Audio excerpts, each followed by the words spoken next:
Sagantaa BBC Afaan Oromoo. Ashama akka mooltan sagantaa BBC Afaan Oromoo kamisa galgalaa qabannee dhiyaanneerra. Hongee Itoophiyaatti hammaateef deeggarsa tattamaa gaafatame. The situation is getting really very bad. Haalli gogiinsaa jiru hamaadha. Naannolee 40 miidhame. Naannolee kana keessaa naannoon Somaalee caalatti miidhame. Kutaaleen Oromiyaas. Kanneen baratu Yuunivarsiitii Arbaa Minch ajjeesuun shakkaman mana murtiitti dhiyaachuun godinoota Wallaggaatti lammiileen 200,000 fi 50,000 ol buqqa'uu UN hime. Amada majiru akkasuma ollaan nutti waanuu lallaataa akkasuma fataraa jirra waan tokko waan arganne qabdu. Kan soddaan koo tokko raadiyoo kana bu'eetti qofaa waluma naannoo nama 30 mana kun. Dhimma kana irratti deebii mootummaa gaafanneerra. Oduu addunyaan hoogganaan garee IS ajjeefamuu Ameerikaan ibsite ammayyuu taana isiniif dhiyeessa.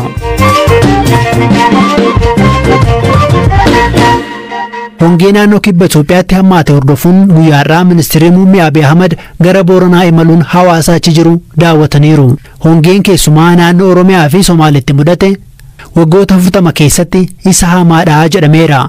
Itoophiyaatti keessumaa naannolee Somaalee, Oromiyaa, Afaar akkasumas naannoo kibbaatti hongeen hammaachuu fi namoota miiliyoona 7 siqaniif deeggarsa saffisaa akka barbaachisu jaarmiyaan dhaabbata biyyoota gamtoomanii UNICEF beeksiseera. Itoophiyaatti bakka bu'aan dhaabbatichaa Gianfranco Rotigiliano sababii hongeetiin hanqinni soorataa dabalaa jiruun daa'imman 100,000 fi 50,000 ol barnootarraa harca'uu himan. Qondaalli kun haalli hammaachaa jiru deeggarsa saffisaa akka barbaachisu ibsuun eegalan.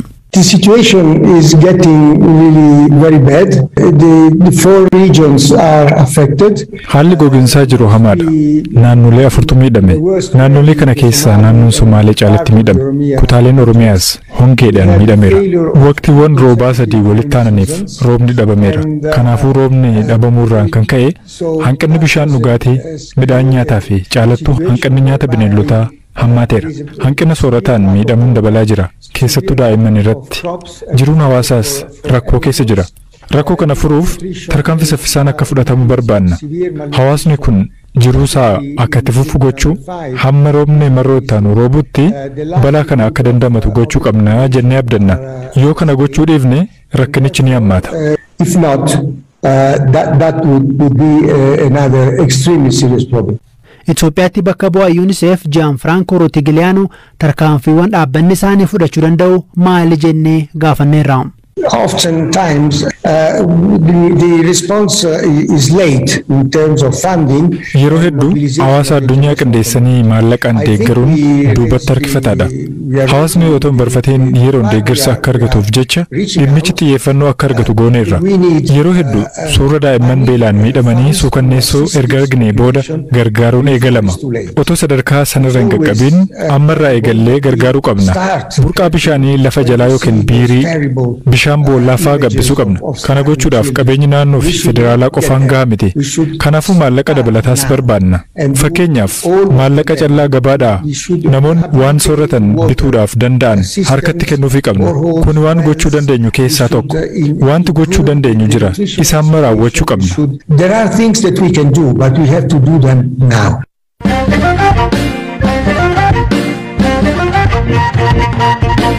Jiraattonni godina Wallagga Ba'aatii rakkoo nageenyaan buqqa'anii fi BBC'n dubbisee rakkoof saaxilamuu himan.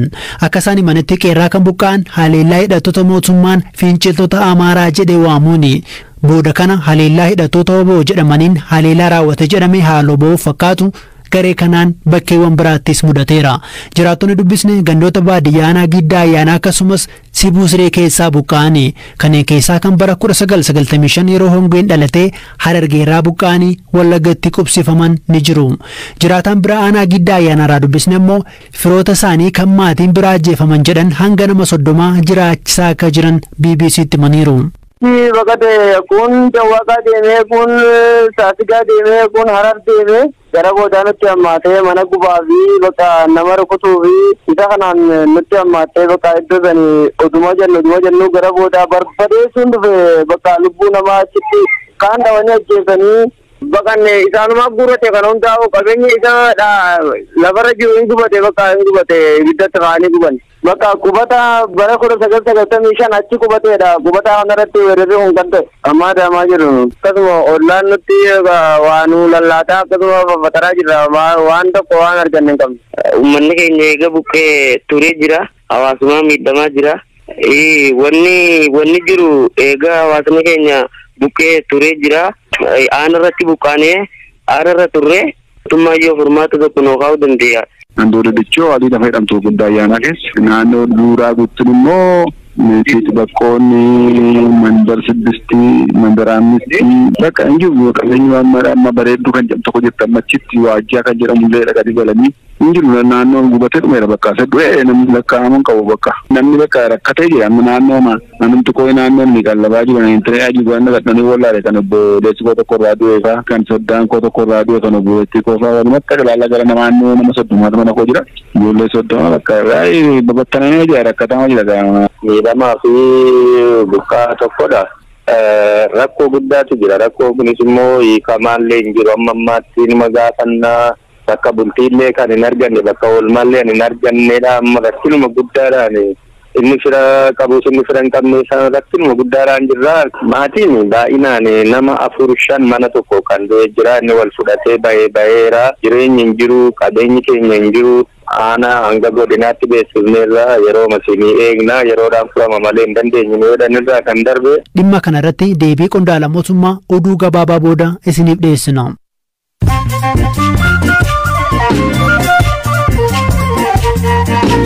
Abbaa Gadaa Karrayyuu dabalatee ajjechaa namoota 14 aanaa Fantaalletti raawwateen shakkamanii namoonni 2 to'annoo seeraa jala oolfamuu poolisiin Oromiyaa beeksise. Namoonni seera jala oolfaman eenyu akka ta'an akkasumas poolisiin ajjechaa raawwateef itti gaafatama fudhachuunsaa garuu hin beekamu. Hoogganaan Islaamic State Abu Ibrahim Al-Qureeshii haleellaa loltoonni humna addaa Ameerikaa kaaba dhiyaa Sooriyaatti raawwataniin ajjeefamuu Ameerikaan beeksifte. Pireezidantiin Ameerikaa Joo Baayiden shororkeessaa ijoo addunyaaf yaaddoo uumuutu dhabamsiifame jechuun dubbataniiru.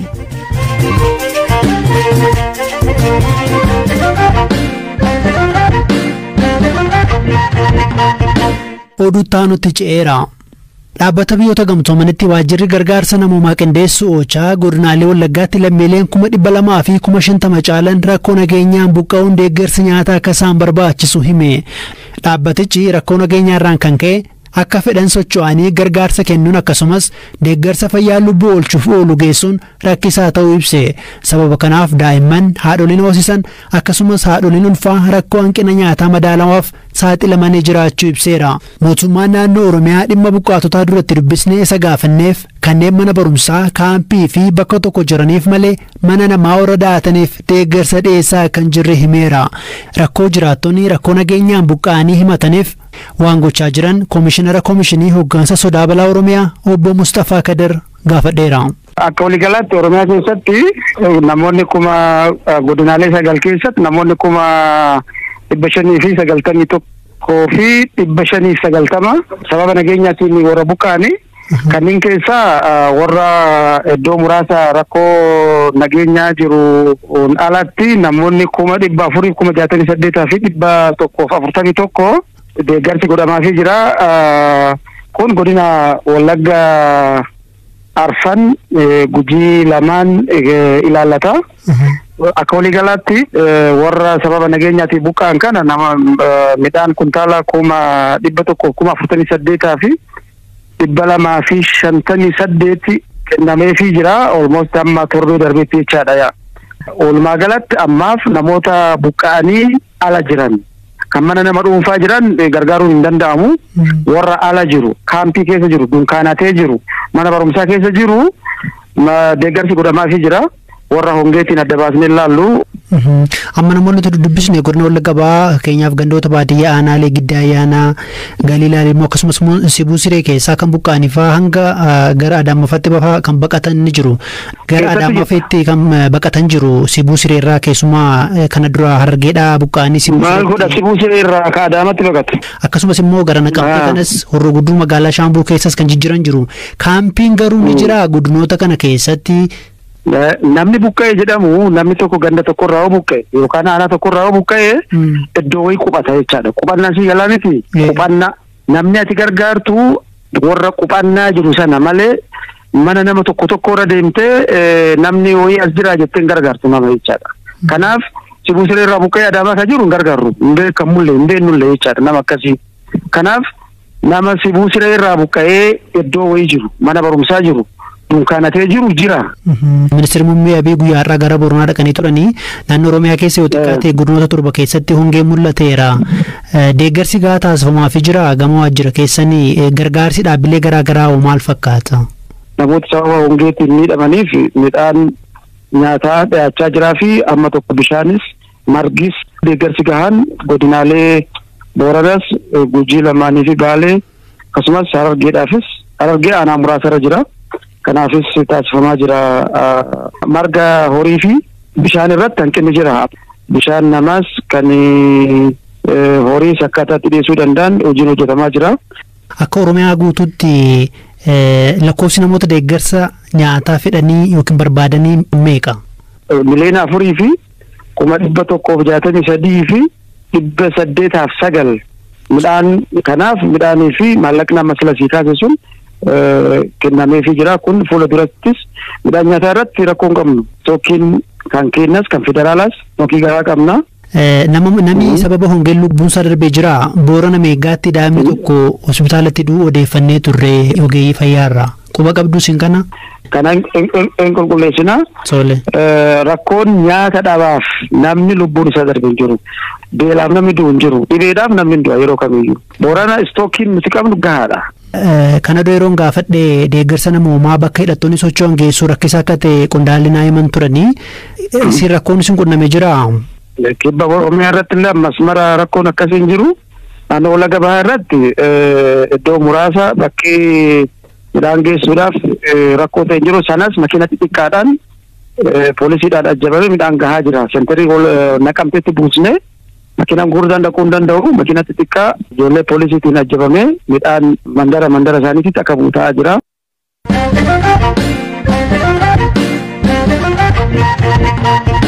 Kanneen barattuu Yuunivarsiitii Arbaa Minch waan qara qabuun ajjeesuun shakkaman mana murtiitti dhiyaachuu BBC'n poolisirraa odeeffate. Barattuu waggaa 2ffaa muummee hoteelaa fi turizimii kan turte Tsiggereedaa Girmaa'ee akka lakkoofsa Itoophiyaa amajjii 23 bara 2014 naannoo mana kitaabaa Yuunivarsiitichaatti waraanamuun lubbuun ishee darbuu itti gaafatamaan qajeelcha poolisii magaalaa Arbaa Minch Koomaandar Adaana Ookee himaniiru. Hiriyaan ishee waliin guddatee fi Yuunivarsiiticha keessatti waliin baratan haala midhaan kun irra qaqqabe akkanaan himu. Qormaata qoramuuf guyyaan tokko wayitaa hafetti taateen kun mudate. Dhimmi waldhabbii isaanii sabummaan wal qooduun waliin qabatu.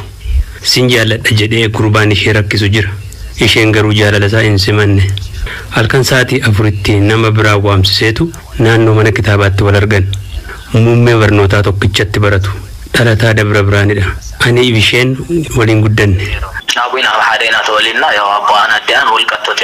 Barataa Yuunivarsiitichaa waraanee ajjeesuun shakkame dabalatee barattoonni 2 biroo ajjechaa kana keessa qooda qabaachuun shakkaman mana murtii Arbaa Mincitti dhiyaachuu isaanii dubbii himaan Yuunivarsiitichaa obbo Badru Iriigoo BBC'tti himaniiru. ልጁ ከዚህ በፊት የተወሰነ የዲሲፕሊን ችግሮች የነበሩበት ነው። ጉርባን ሺ አጀሱን ሸከሜ ከነድራ ረኮና ሙሳ ከቀቡ ሆገንቶታ ዩኒቨርሲቲ ራዳጌር ጋፋ መጂ ድግደም ይሰድ ሸከማን ኩን ሂሪዮታ ኢሳፊ ኢሼቤ ከንቲ ዋምሲሱን halkan saa 4 hanga 5 gidduutti miidhaarraan ga'e. Akka dhageenyetti gurbaan kun wayita bilbiluuf bilbila isa jalaa kaasuu diddi turte. Hiriyoota dhiira 2 isheetti bilbilchiisuun waamsise. Gara bulchiinsa yuunivarsiitii akka baatu ergataa ise booda nuyi waldhabbii keenya haasofnee furanna isin deemaa jedheen. Otoo isaan hin fagaatiin barattuu Tsigeeradaan iyyite. Fiiganii gara isheetti deebi'anii turan. Namoonni lamaan akka isheen manaa baatu bilbilanii waaman gurbaa ishee ajjeesuun shakkame wajjumaan poolisii yuunivarsiitichaan to'atamaniiru. Sana booda poolisii godinichaatti dabarfaman. Shakkamtoonni sadanuu mana murtiitti dhiyaataniiru. Manni murtii beellama guyyoota 15 irratti qabachuun mana sirreessaa akka turan ajajeera. ሶስታቸውም ፍርድ ቤት በሰጠው የ15 ቀን ቀጠሮ ወደ ማረሚያ እንዲገቡ ተደርጓል። Sagantaan BBC Afaan Oromoo kan kamisa galgalaa xumuramee ammayyuu taanaan ture